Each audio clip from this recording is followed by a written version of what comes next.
И тая учителка наистина повярва в мене. Коя беше тази учителка? Може ли да я... Спомняш ли си как се казваше, по какво беше? Да, това беше учителката по биология, Мария Динева, ако не се лъжа за точните имена. И това Много беше ще й стане учителката. приятно, ако го чуе това. Аз един път ти казах, но не съм сигурен, нали тя разбра наистина дълбочината на това колко силно е било това за мен. Но това беше учителка, която беше, мисля, че най-уважаваната учителка от всички. Просто беше страхотна в това, което правеше. И просто винаги беше строга един вид. В смисъл, това е човек, който някакси държи дисциплина. Строг, обаче има високи очаквания, стандартите му са високи. И тежестта, която имаше момента, в който тя... Защото аз направих една презентация и всъщност това пак е много интересна история. Имахме едни презентации да правим, свързани с биология. И аз бях много депресиран. Аз тогава само играех игри, бях страшно депресиран, почти не спах, бях в много лошо състояние. И нямах мотивация за нищо. И тогава си казах, в смисъл, някакси самата идея, първо ми беше, сега трябва да правя презентация, не ми се занимава, обаче нещо ми дойде и си казах, що пък да не го направя хубаво. И наистина седнах, почнах да го правя с желание, наистина отделих много желание и така, нали, примерно имаше една седмица, докато трябва да презентирам. И всеки ден си упражнявах, направих си слайдовете, направих го даже забавно, нали, хората да им е, нали, приятно и забавно да гледат. И си го направих като така за себе си нещо. В смисъл, просто ще направя тази презентация, на мен ми беше приятно като нещо да създам. Не очаквах нищо от това. И накрая, след като я направих презентацията, нали, хората им хареса, пляскаха. И само си спомням учителката как каза: вау! В смисъл, наистина в шок, в, нали, недоумение. И просто каза: ти имаш толкова много потенциал. И това направо с такава тежест влезе в мене, че после една седмица бях супер щастлив. Ама все едно, че бях, не знам, спечелил лотарията, даже сигурно повече от това. И това беше game changer. В смисъл, това беше наистина момента, в който някой наистина повярва в мене с тежест. И това отключи много неща. Защото за първ път си казах, аз наистина имам потенциал. Наистина може би мога да постигна нещо. И наистина се хванах за това, което тя каза. И после почнах да се занимавам с дебати. То даже вече като дойде тая амбиция и тая вяра от някой, реших, окей, аз ще си променям живота. Бях осъзнал, че това да имаш добри оценки е важно. Някакси тия неща се случиха долу-горе едновременно всички. И тогава се включих в дебати. И дебати също не знаех какво точно ще бъде. В смисъл, дебати си мислех, че ще седим просто в някакъв кръг и ще си говорим за някакви философски теми. Примерно, какво е любовта или не знам, нещо такова. А пък аз много харесвах философия. Но се оказа нещо много различно. И всъщност, като отидах за пръв път, това е супер готина история пак, имаше един човек, който в момента е втория най-добър говорител в света, нали? Българин Румен Маринов, който сега много хора са го чували. Той говореше и тогава той беше, примерно аз съм бил 9 клас, той бил 10 клас. Нали, учихме в същото училище и всъщност учителката ги беше накарала да направят речи и той беше много добър. И аз просто помня, това ми беше първия път, който бях отишъл и просто гледайки го колко добре говореше, колко добре, нали, се изказваше, си казах, вау, в смисъл, това е супер впечатляващо, аз няма да спра да се занимавам с дебати, докато не стана толкова добър. И бях като инат. Аз бях много инато дете, това със сигурност съм имал някакви фактори. Със сигурност. Но тогава бях решил, въпреки че всичките в клуба по дебати бяха отличниците на училището, нали, аз бях тройкаджия, смисъл тройкаджия, двама четворкаджия, нали? Тук още си в тази... Да, още тепърва ще променям този нещата. период на... Да. И тогава, нали, те даже им беше странно, че аз съм дошъл в клуба, смисъл аз бях със сигурност аутсайдера. В смисъл бях нали, това, който е различен от всички останали. Те бяха буквално деца на учители, нали, буквално в смисъл подбрани в кавички хора. И аз. И общо взето бях решил много силно, че аз не спирам, ще стана много добър. И това беше The Game Changer. В смисъл, това промени целия ми живот. Дебатите до ден днешен казвам, че са нещо, което дължа най-много на него. Защото тая общност видя, че аз съм инат, че няма да се откажа и ме прие. И вече бях в кръг с хора, които наистина са умни, които са интелигентни, които са амбициозни, където е окей да бъдеш achiever, т.е. да постигаш неща. И тогава за първ път се почувствах окей да бъда някакси, да имам добри оценки, да се стремя към повече, нали, това като очакване. И нали, също съм много амбициозен и много competitive, в смисъл състезателен, имам много състезателен дух. И дебатите са много добра среда за това, защото ако имаш състезателен дух, просто самата система така работи, че нали, имаш състезания, печелиш точки, печелиш или губиш винаги. Всеки дебат или печелиш или губиш.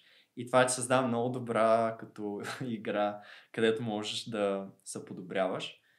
И със състезателния ми дух много неща се наредиха и стигнахме от това, където казах в началото, нали, че след 3 години реално станах вече един от най-добрите в България.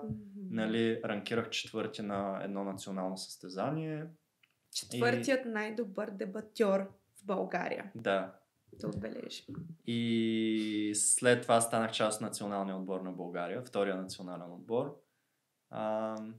където пък първия национален, понеже ние бяхме един училищен отбор, там е много интересна история, също как от Шумен ние създадохме отбора, който почна да бие училища от цяла България, включително американския колеж, който беше... Те биеха всичко, откакто съществува... Той имаше английски и български дебати. Те буквално спечелваха всичко.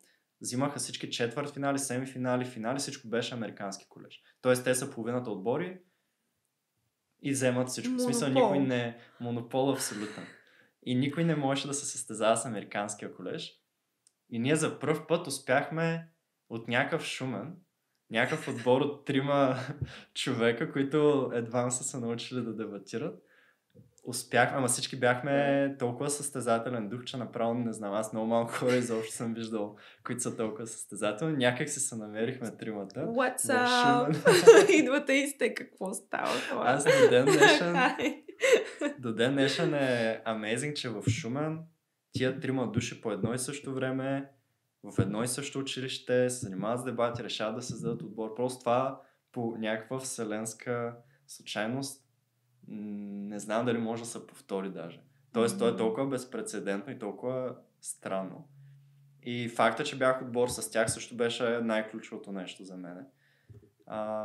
Но да, ние почнахме да печелим срещу американски. Хората бяха много шокирани. Някакъв отбор нали, стигна нали, напреде. Накрая станахме нали, вече едни от най-добрите в България. И прено Ралица и Румен, нали, двамата ми са отборници. Ралица след това беше част от първия национален отбор на България. Аз бях във втория национален отбор на България. Румен беше треньора на втория национален отбор на България. И Румен вече е втория най-добър в света, буквално. И нали, на световното. Което е просто... и Ралица отида да учи в Кембридж право, в Trinity College, което е insanely, в смисъл супер трудно е да влезеш там. Нали, за Шумен сигурно има 5 човека на кръст, 10 човека изобщо в Шумен историята на града, които са отишли в топ 10 университети в света. Тоест почти никой. Те, че това, че изобщо сме били тия хора на едно място... Изключението. Да. Да. Ами виж всичко, аз дълбоко вярвам, че всичко си има причина. И както ти каза, така са стекли нещата и в тези вселенски закони. Неща, които ние няма как в момента да видим, но гледайки назад, може да съединим точките. Да. Което, да. И да видим защо се е случило, каква е била по-голямата мисия. Защото то някак си ще изведе до някъде. Това е само един такъв старт. Това абсолютно. Е задвижило те тогава и те е стреляло до тук, до това. До този човек, който ти си сега днес. Да. И това, което сподели, става ми изключително мило, че сподели за твоята учителка по биология. Нали така? Да. И тук искам да отбележа, И се надявам да стигна до повече хора и се надявам да стигна до учители. Също така.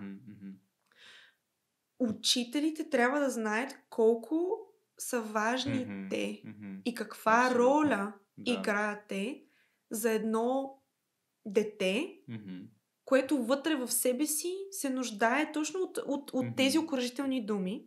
Да. Се нуждае от това да го бутнат леко и докъде може да стигне това нещо. Защото то е като домино ефектът. Те са една част от... Те са едно домино. Да. Но то, за да тръгне целият този ефект, те също трябва да си изиграят ролята. И те са едно от най-важните, даже защото в началото или са родителите, или е средата, или учителите. Учителите всъщност толкова много сила имат в живота на едно дете. И там, където семейството не е успяло да види потенциал в детето си, те са хора. Защото дори родителите ми не вярваха в мен в някакъв момент. Нали, това звучи тъжно, обаче то просто като имаш лоши оценки като дете, те се опитват, казват ти, че е важно училище, обаче аз просто като с години нищо не се случва, те загубват вече надежда, казват се ми то нали отишла работата. Тоест в някакъв момент дори нали, родителите ми не... В смисъл те виждаха потенциал, обаче бяха загубили надежда, че аз ще съм мотивиран, че ще дойде от мене нещо. Тъй, че нали, и много семейства, обаче примерно родителите може би дори да не вярват изобщо. И тогава учителя е наистина там, където родителите не са успели, учителя може да... Да не говорим, че ние прекарваме изключително голяма част. Буквално, 12 години от живота си. Ти по-голямата част от живота си ти е фокусирана върху училище, поне както би трябвало да е. Поне в чисто моя живот беше така. И ти, когато не си на училище, нали, домашни, нали, учиш и така нататък, подготвяш за някакви изпити. Именно това, също което ти каза, че тя е видяла този потенциал. Някой да те види е толкова изключително дълбоко човешко, такова човешка нужда. Бях чела един цитат наскоро да те видят и да те обичат. Да. Което е изключително, но наистина не говоря има преди да те видят. Да. Същността ти, Да. И то като едно дете, което до сега е било в някакъв такъв лош период или което само, както ти казваш, родителите ти не са вярвали в теб. И всички показатели сочат към това, че ти не си добър ученик и не се изправяш.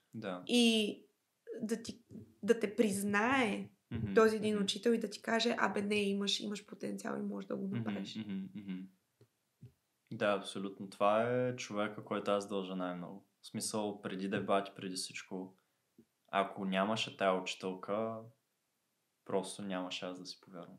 Наистина. Нали, може би много по-късно в живота, но тая учителка промени всичко.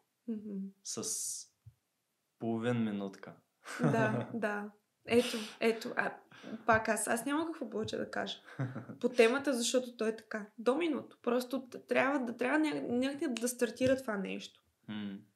Трябва някой да те бутне, за да може всичко останало да се нареди. Да.